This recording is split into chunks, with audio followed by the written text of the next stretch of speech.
እመቤታችን ያለችበት ቤት ሁሉ ደስታ ይሞላዋል።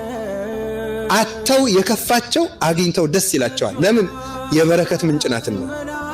ጸጋን የተመላሽ ሆይ ደስ ይበልሽ ብሏታል ቅዱስ ገብርኤል። ጸጋን የተመለ ምን አይነት ጸጋ? የፈውስ ጸጋ፣ የሀብት ጸጋ፣ የጥበብ ጸጋ፣ ጸጋን ሁሉ የተመላች ናት እመቤታችን። መዝገበ ረድኤት ጸጋን ሁሉ ስለተመላች እመቤታችን የገባችበት ቤት ሁሉ ጉድለቱ ይሞላና ደስታ ትሰጣለች።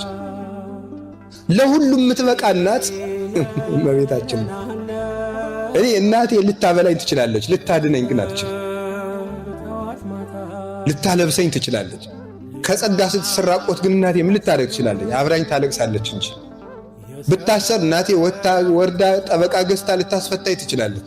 በነፍሴ ብታሰር ግን ማስፈታት አትችልም። እመቤታችን ለሁሉም የምትበቃ ናት።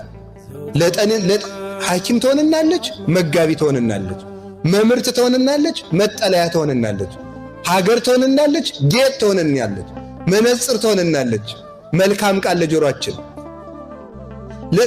ለእዝኔ ሰናይ ዜና፣ ለጆሮዬ በጎ ዜና ነሽ፣ ለአንደበቴ መልካም ቃና ነሽ፣ ለዓይኔ ኩል ጌጥ ሞገስ ክብር ነሽ፣ ለክሳዴ ባዝግና፣ ለአንገቴ ደግሞ ዝርግፍ ወርቅ ክብር ሞገስ ጌጤ ነሽ ይላታል አባ ጊዮርጊስ እመቤታችን ሲያመሰግናት።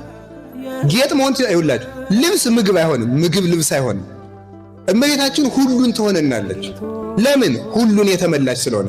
እግዚአብሔር ጸጋን ሁሉ የዘገበባት የጸጋ ማህደር ናት እመቤታችን።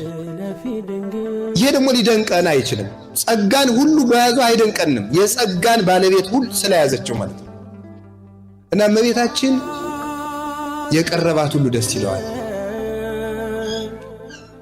የጠየቃት ብቻ አይደለም፣ እንዲያው ያለበትን ሁሉ ጉድለት ታያለ። እመቤታችን ርግቤ ሰናይቴ ማዛፏ ከመኮን ወኩሉ ነገር በሰላም ይላታል ቅዱስ ያሬድ። በመልካማ ርግብ በጎ ርግብ ናት እመቤታችን። ርግብ ከንስር ጋር የሚያመሳስል አንድ ጠባይ አላት። ንስር አጥርቶ እንደሚያይ ሁሉ እመቤታችን አጥርታ ታያለች። አጥርታ ርግብም አጥርታ ታያለች ልላቸው ነው። ልክ ንስ ላይ ሆኖ ጤፍ የምታክል ስጋ መሬት ላይ ቢያይ ያያታል።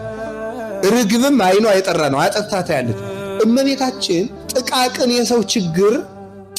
የሰው ችግር አይሰወራትም፣ ሁሉን ማየት ትችላለች። ለዚህ ነው ርግብ የመደምደሚያዬ አንዲት ናት ያለ መኃልየ ዘሰሎሞን ምዕራፍ 6 ላይ ርግብ የመደምደሚያዬ። ዋናዋ ርግብ እመቤታችን ናት። አይኗ የጠራላት፣ ሰውም በየችግሩ የምታየው። ቃና ዘገሊላ ላይ ሁሉ በልጦ ጠጥቶ ደስታ ተድላ ደስታውን ሲፈጽም